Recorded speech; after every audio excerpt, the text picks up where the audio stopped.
Lena knew something was rotting the second her boots hit that office carpet. It wasn't just the silence. Offices are quiet all the damn time.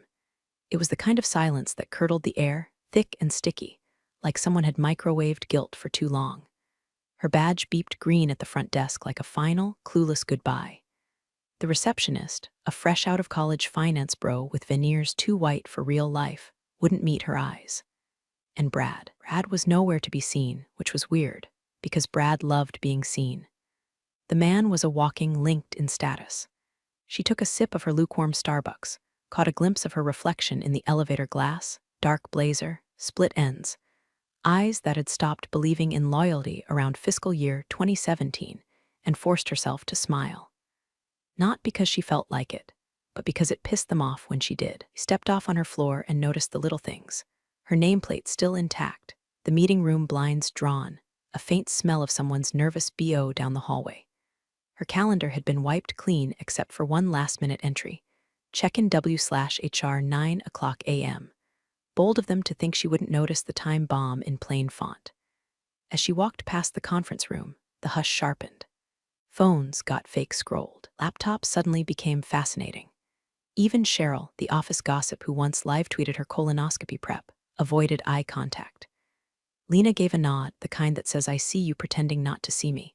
She reached her desk. Her mouse was gone, just gone. Keyboard unplugged, phone reset. Her framed photo of her dog, Mabel, flipped backward like even the mutt couldn't bear to witness this betrayal. Before we go further, do me and Lena a favor. 97% of folks listening to this kind of story don't hit that subscribe button. If that's you, take a second to click it, maybe tap the like too. It helps more than Brad's PR budget and keeps the team fueled on caffeine, spite, and revenge plots. All right, back in. Her inbox had been scrubbed. No farewell note, no thanks for 12 years of loyalty, just a ghost town of empty folders and the faint whiff of betrayal. She opened her desk drawer. Even the pack of gum she kept hidden under a stapler was gone. That was the final insult, took the gum like they earned it. She didn't need a memo to know what was coming. Still, when her teams pinged with a message from HR, "Hey Lena, can you pop by real quick?" she played the part. Cool, calm, professional. She typed, "Sure thing," with the kind of emoji that says eat glass. HR had two people waiting, Angela, Director of Human Resources and unofficial Queen of Word Salad, and Brad, looking like a kid who just realized his internet histories being projected in class. Lena sat. No handshake, no coffee offer, just a branded box sitting beside the chair like a tombstone for her career. Angela started with, "We want to first thank you for everything you've contributed over the years." Lena blinked. She wasn't going to make it easy.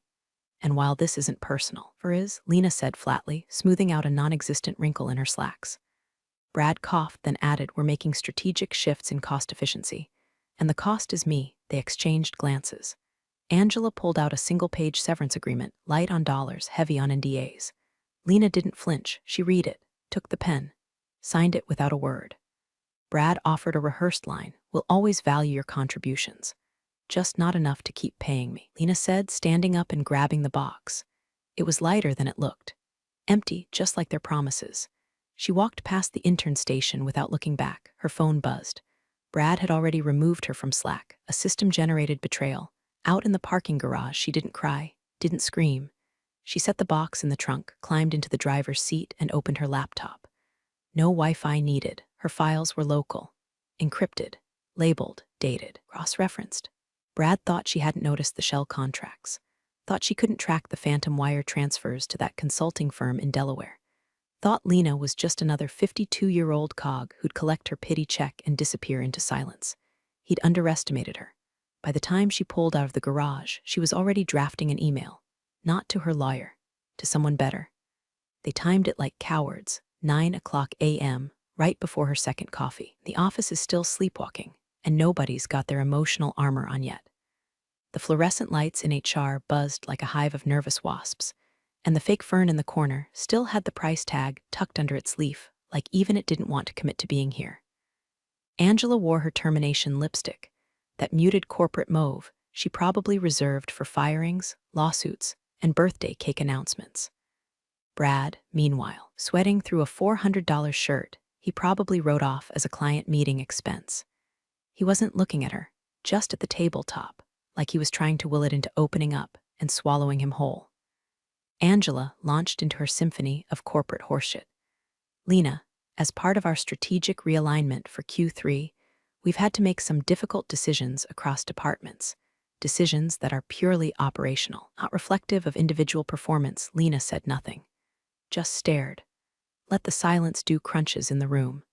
That said, your role has been identified as part of a broader cost efficiency initiative, and you're downsizing the people who made your overseas numbers look good enough to lie to shareholders, Lena said. Not a question, not a guess. A simple, bloodless fact. Angela blinked like Lena had just spoken Latin. Brad jumped in like a dog throwing himself between two firecrackers. We'll always value your contributions, Lena. Sure you will, she said, and smiled so cold it could have frozen his Fitbit. They slid her the paperwork like it was a lunch menu.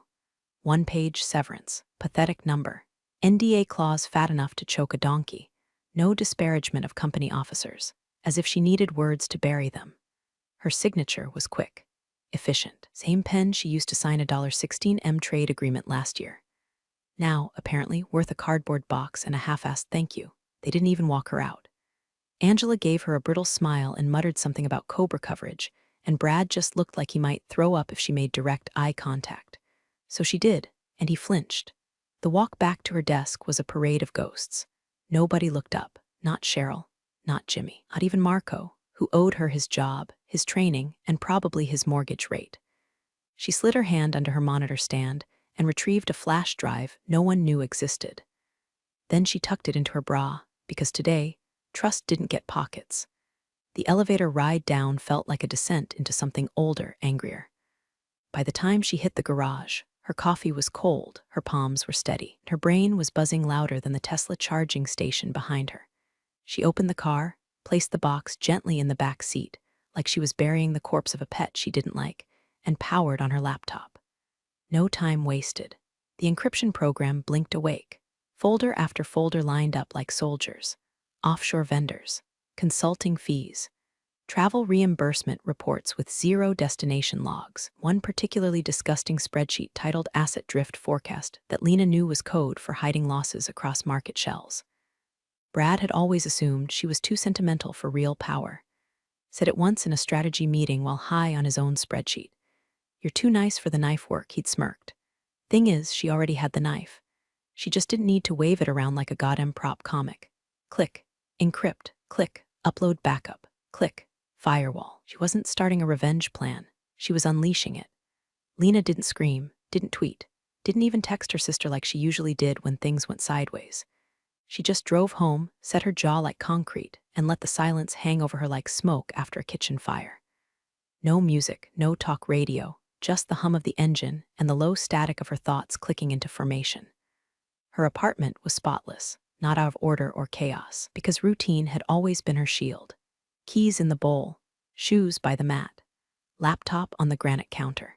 She poured herself a glass of cranberry juice with the same hand she used to sign deals that kept entire subsidiaries afloat. Then she booted up her hard drive and stared down 12 years of digital dust. Her retirement folder was a lie. It wasn't filled with recipes or travel plans. It was a graveyard of things she was never supposed to know. Copies of vendor agreements that magically got reissued with different account numbers. Discrepancies between internal project costs and what got filed with finance. Dozens of PDFs from quarterly reports where the numbers didn't line up, and nobody cared. But Lena did care. She always had, not out of loyalty, out of obsession. She opened her forensic spreadsheet, the one she kept hidden under the innocuous file name board Meeting Notes 2019, ran the macros she'd built when she first smelled something burning in the books. There it was again. The same invoice loop from a firm called Pender and Rowe Global Solutions, $4.6 million every quarter like clockwork, for consulting deliverables. Funny thing was, she'd never seen a single deliverable. No reports, no memos, no PowerPoints, and not one employee tied to the firm. Not on LinkedIn. Not in the sex contractor registry. Not even a receptionist in their supposed New York office. The whole thing was ghosted harder than Brad's ethics. She minimized the spreadsheet, opened a secure browser, and logged into her old burner Proton Mail account. The last message she'd received was from Rachel B., a contact she hadn't used in 3 years. Rachel worked for the Sex Financial Crimes Division. The last time they spoke was over drinks after a conference where someone at Goldman nearly got indicted but didn't, because Brad helped tidy things up. Lena didn't hesitate. She wrote, "Subject, update, I have something. Urgent, clean, big, you free today?" No signature. Rachel would know. The kind of no that doesn't come from LinkedIn connections, but from shared silence during depositions and mutual side-eyes in conference rooms full of smug suits. She attached one screenshot, a redacted snippet of the Pender and Rowe invoice loop. No context, just bait. Then she hit send. Next came the Dropbox. She dragged in the files. Renamed nothing. Let the metadata speak for itself. Excel sheets with names like Vendor Audit 2018. XLSX, emails with subject lines like Reclassify Consulting, Spend, Urgent, and one goldmine folder labeled Archive Do Not Delete. She paused for 1 second, looking at the last document. A scanned copy of an NDA Brad had once forced a junior associate to sign under pressure after a Q4 trip to the Cayman Islands. He thought the girl had deleted her copy. She hadn't. Lena had it. Click, upload. Outside her window, a neighbor's kid rode by on a bike, yelling about summer break. Inside, Lena was laying out a crime scene with timestamps and headers. There was no speech, no anger, no monologue. Just the cold, efficient rhythm of someone unmaking an empire with control, plus F, and surgical precision. Brad had always confused quiet for weak. He was about to find out what quiet really meant. By noon, her apartment looked like a crime scene where the killer alphabetized everything before skipping town. The coffee table had become a battlefield of printouts, receipts, and color-coded tabs.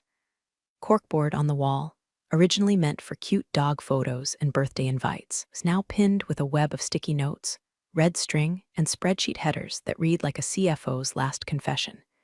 She sat in the middle of it all, hoodie on, glasses smudged, fingers drumming on the edge of her laptop while a PDF loaded its poison. Her phone was silenced. Her email was open. Her mind was slicing time into quarters and balance sheets. First, she traced the start of it. 3 months after the company was acquired by a private equity group with a reputation for aggressive portfolio streamlining. A phrase that sounded like a diet plan for companies, except instead of carbs, they cut pensions and integrity. The expenses started shifting immediately. Travel line items quadrupled, but there were no corresponding reports. Office renovations billed at $320K, despite the fact that the office still smelled like old carpet and broken morale. But it was the consulting line that bloated like a dead raccoon in the sun. Every quarter, $4.6M to Pender and Rowe. No tax IDs. No digital footprint. Just a name, an address, and a routing number to a bank that didn't exist in 2016. She built a timeline, each year pinned with a new financial red flag. 2018, the first streamlining bonus paid to leadership, including Brad. 2019, a mysterious uptick in operational pivot costs. 2020, an emergency budget freeze except for consulting. 2021, the Cayman trip. 2022, Brad gets a new Porsche. 2023, Lena gets canned for cost efficiency. The dots didn't just connect, they screamed. Then came the flashback. Lena had stayed late one night, finishing off the Q4 forecast before the executive offsite. Most lights were off. The office smelled like overworked AC and whatever the vending machine called chicken sandwich. She was walking past the corner office when she heard Brad on the phone. "No, it's not fraud if the invoices are clean. It's called optimization. SEC won't even blink if the numbers are aligned." Pause. Relax. That's what Lena's for. She keeps things tidy without knowing what she's tidying. Hell, she probably thinks Pender's a real person. Click. She'd frozen outside the door, not because of what he said, but because of how casual he was, like talking about a new brand of copper paper. She didn't confront him, not then, not yet. She went home, opened a folder, and labeled it Pender. That was over a year ago. A slow fuse, lit with ice water and patience. Now she pulled that folder back up, dated the timeline, and started matching Brad's expense reports against the wire logs. Every big invoice had his digital footprint smeared across it, approval chains, sign-offs, internal memos that said things like "push this through legal," quietly. He was arrogant, sloppy. Worse, he genuinely believed no one would care enough to trace the rot backward. Lena cared. She didn't need a headline. She didn't need a takedown montage. All she needed was time. The numbers would tell the story. And oh, did they sing. They met at a hole-in-the-wall cafe where the menu was printed on brown paper bags, and the espresso tasted like burnt guilt. Lena chose it on purpose. No cameras, no clients, no risk of someone from accounting swinging by for decaf and blowing the whole operation sky high. Rachel was already there, hair pulled back, blazer casual enough to pass for brunch, but sharp enough to slice a plea deal in half. Aged a little since they last saw each other, but her eyes still had that feral gleam of someone who'd stared down billion-dollar fraud and walked away bored. Lena slid into the seat across from her. No hello, no chit-chat, just a manila envelope and a small black USB drive placed gently between the salt shaker and the sugar packets. Rachel raised an eyebrow. This what I think it is? Lena nodded. Slush fund. Shell company. Full timeline. Rachel picked up the USB with 2 fingers like it was radioactive. Jesus. How long you been sitting on this? About a year. Longer, maybe. Rachel opened the folder. Charts, printouts, wire logs. Internal approvals with Brad's name on every last one like a greasy watermark. Her eyes scanned the pages and her posture changed. She leaned in. Quieter now, you're telling me. They fired you today? 9:00 a.m. sharp. Rachel blinked hard. By noon, you were already on your second wave of evidence. Hell of a grieving period. I had a feeling, Lena said, didn't waste time on the denial stage. Rachel gave a low whistle and leaned back. This is clean, aggressive but clean. If even half of this holds under scrutiny, we can move on freezing the fund while we audit. Lena didn't react, not visibly, but her shoulders lowered just a fraction. Her jaw, clenched so tight it could grind teeth to powder, loosened enough for her to take her first real sip of coffee since the firing. Rachel flipped another page. They thought they were hiding this under consulting expenses. They weren't hiding it. They were daring anyone to question it. Classic Brad, Rachel muttered. Arrogance always makes the best evidence. Lena stayed quiet, letting Rachel process it, letting the weight shift. By 3:47 p.m., Rachel called her back. Her tone had changed. It's done, she said. Flagged the account. Preliminary freeze is in effect pending investigation. They'll know by EOD, possibly sooner. Lena didn't smile, but her eyes flicked to the wall of her home office where a copy of the company's annual report still hung in a frame, something she used to be proud of. Now it felt like the obituary of a lie. They'll know someone snitched, Rachel added. Board'll start hunting for the leak. They'll assume it was legal, Lena replied. Or IT. Maybe Cheryl if they're desperate enough. I was always too loyal to turn, or too soft, Rachel said with a bitter grin. Lena finally allowed herself one breath of satisfaction. Not a gloat, just oxygen reclaimed. Let Brad wonder which of his fake smiles sealed his fate. Let the board scramble for plausible deniability. Let the panic fester behind their $1,000 suits and pre-written statements. Lena didn't need to say a word. Had already whispered everything through numbers. The first sign of fallout wasn't dramatic. No fire alarms, no headlines, no SWAT team rappelling down the windows of the C-suite. Just silence. Eerie, sudden, collective silence. Internal Slack went from its usual chaos, GIFs, memes, Cheryl's hourly horoscope updates, to a graveyard of nothing. Threads stalled mid-sentence. Emojis stopped reacting. A message Lena wasn't supposed to see, #exec strategy. From Brad says push the Q4 pivot narrative to this channel is now private in real time. She saw it all, from her couch. Burner laptop open, VPN humming, logged in under a dormant contractor account she'd created 2 years ago as part of a data integrity audit. A ghost in their digital walls. She sipped lukewarm tea and scrolled. By 10:12 a.m., Brad was pulled into a surprise compliance sync with legal. That's what the calendar invite said. The metadata, it had been scheduled 5 minutes prior. The invitee list included the general counsel, 2 outside firms, and 1 anonymous board observer marked only as Blue J92. Lena raised one eyebrow. She recognized the code. Board was watching. At 10:17, someone tried to delete 6 months of shared drive logs. At 10:18, IT reversed the deletion and flagged it as suspicious. At 10:21, company-wide Slack status message changed to system maintenance in progress. Code for Brad's shitting bricks in a conference room. Lena watched it unfold like a nature documentary, the smug predator realizing the waterhole was poisoned. Then her phone buzzed. Brad, not a call, not even his number, just a text from an anonymous VoIP burner line she hadn't seen since they'd run due diligence in 2019. Was this you? No punctuation. No emoji. Just raw, naked panic trying to sound composed. She didn't reply. Let him wonder. Let him spiral through the possible suspects, legal, Cheryl, that guy in data ops he tried to fire for not vibing with the mission. Let him stare at a wall of numbers that suddenly didn't make sense anymore and feel the breath catch in his overpriced throat. At 10:43, Brad's admin, Lisa, the poor woman, sent an email with the subject: urgent, need to reschedule all hands. No reason given, no new date, just canceled. The dominoes were tumbling and nobody was pretending anymore. By 11 o'clock, Rachel sent a single message to Lena's Proton mail. He knows, and he's flailing. We're accelerating the audit window. Sit tight. Lena didn't reply to that either. She closed her laptop, stood up, stretched, and looked around the room. Sunlight cut across the corkboard like a spotlight on a stage that had already burned down. Dog barked outside. Somewhere in the distance, someone mowed a lawn. Brad had always believed in power through perception. Suits, speeches, that brittle charisma that cracks under pressure. Lena believed in receipts, and now the board was speaking in clipped one-liners instead of polished decks. The tone had shifted. No more alignment or synergies. Now it was, need copies of the sign-offs, today. Why wasn't this caught? Who else had access? The empire wasn't burning yet. The architects were choking on the smoke.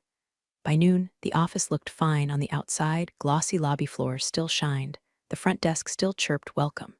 Like nothing was unraveling 6 floors up, but behind the glass doors of the executive wing, it was full-blown crisis choreography. IT launched a full system audit under the guise of routine optimization. A half-truth at best.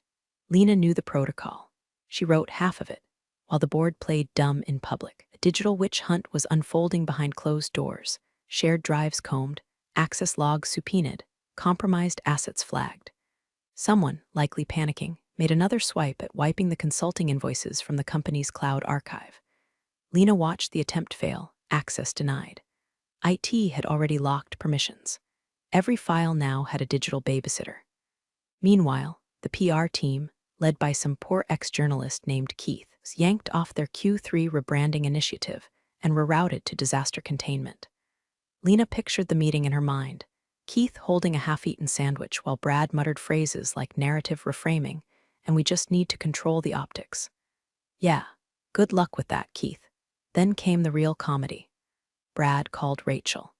He used his calm voice, the one meant to charm or bluff SEC analysts into submission. This wasn't some green intern with a clipboard. This was Rachel, who once called a CFO's bluff so hard the man retired with shingles. I can't comment, she said flatly, already 3 steps ahead of him. But I think there's been some confusion, Brad pressed. Rachel didn't even blink. There hasn't. Click. He didn't call back.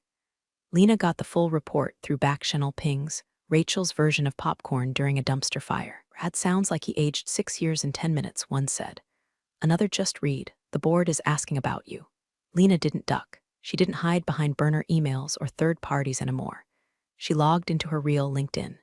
Changed her status to exploring new challenges. Nothing subtle, just enough to light a match. Within an hour, 3 former coworkers messaged her in varying tones of "Are you okay? And did you do something?" When even had the guts to write, "Brad looks like someone stepped on his legacy." That one made her chuckle. But the real moment of vindication came later, when she reviewed her original employment contract. There it was, buried under legal sludge and HR fluff. Clause 14b, Employee Disclosure and Protection Agreement. Lena had negotiated it 6 years ago, back when she was still naive enough to believe this company could be salvaged. Gave her immunity and eligibility for a whistleblower reward in the event of financial misconduct brought to a federal agency, specifically if her report directly triggered an account freeze, which, as of 2:00 p.m. yesterday, it had. She wasn't just watching the building shake. She had installed the fault line. The emails started leaking by afternoon, clients asking questions, analysts requesting clarification, one journalist from the Financial Herald sniffing at the edges. Brad's empire of smoke and mirrors was suddenly getting lit from underneath. Lena sat by her window, dog curled at her feet, rereading Clause 14b with the calm of someone who knew the next move wasn't hers. She'd already made it. The board's panic didn't arrive all at once. It leaked, slow and acidic, through memos disguised as internal realignment and hallway whispers too sharp to be accidental. By Friday morning, the dam cracked. Brad's assistant, Lisa, loyal to the point of martyrdom, was walked out with a cardboard box and red eyes. No farewell lunch, no speech. just a security badge deactivated mid-elevator ride. Official story, performance review failure. Translation, she knew too much and she knew it early. By noon, 2 senior partners went on sabbatical. A third quietly updated his LinkedIn from managing director to open to work. Exec floor had turned into a haunted mansion. People still walked the halls, but nobody looked each other in the eye. Ghosts of bonuses passed, still flickering under flickering LED lights. Lena wasn't watching from the shadows anymore. She was out in the open now, fully visible, fully in control, and fully impossible to ignore. At 2:13 p.m., a courier arrived at her door. Leather folio, hand-delivered. Letter inside was printed on the company's fanciest letterhead, like that somehow bought it more credibility. Dear Lena, it began, not Miss Halston, not former VP of Global Strategy. Just Lena, like they were friends on damage control terms. The offer, a mid-6-figure goodwill payment, full benefits reinstated for 12 months, and a non-disclosure agreement thicker than a Bible. It reeked of desperation disguised as diplomacy. They wanted her silence, not her forgiveness, not her trust, just the vacuum of her voice. She didn't even finish reading it. She walked to the kitchen, dropped the folder into the shredder 1 page at a time, and listened as the blades devoured the apology they were too arrogant to say out loud. She didn't gloat, didn't film it, didn't post a smug quote online. She just stood there and let it end. Then her phone lit up with a message from Rachel. You ever think about doing this professionally? There's another case, messier, bigger fish, you're good at this. Lena stared at the screen. She didn't reply, not yet. She walked to the window, pulled open the blinds, and let the late afternoon sun hit her face like a new contract. She'd spent her whole career building other people's kingdoms, keeping books clean for men who smeared her loyalty with arrogance. She'd kept secrets, buried problems, plugged holes in broken systems. But now the wreckage was behind her. Fire was fading. The name Lena Halston wasn't a line item anymore, it was a signature. A scar, a warning. She hadn't just survived, she'd shifted, and the board, they didn't know it yet, but they just negotiated with the wrong version of her. At exactly 2:00 p.m., the signal hit. Servers hiccuped. Transaction queues choked mid-execution. 1 digital heartbeat too late, and Brad's golden goose, hidden $46 million he'd been moving under the radar to a Cayman sub-account labeled Legacy Diversification Holdings, was dead in the water. Frozen. Locked by federal order mid-transfer, mid-lie, mid-escape. The board got the notice moments later. Cold, legal, and bloodless. Effective immediately, the associated funds are subject to investigative hold under U.S. Code Title 15. Do not attempt access. One director tried to override access permissions. Failed. Another tried contacting someone offshore. The call didn't go through. Slack channels lit up, then went dark. The company's Bloomberg alert hit feeds at 2:12 p.m. Private equity-backed firm under investigation for fraudulent offshore activity. SEC confirms account freeze pending further inquiry. A quote from the board's spokesperson was already a fossil. We're aware of the situation and are cooperating fully. Translation, we're screwed, and we don't know who pulled the trigger, but Lena did. She wasn't watching the meltdown from her apartment anymore.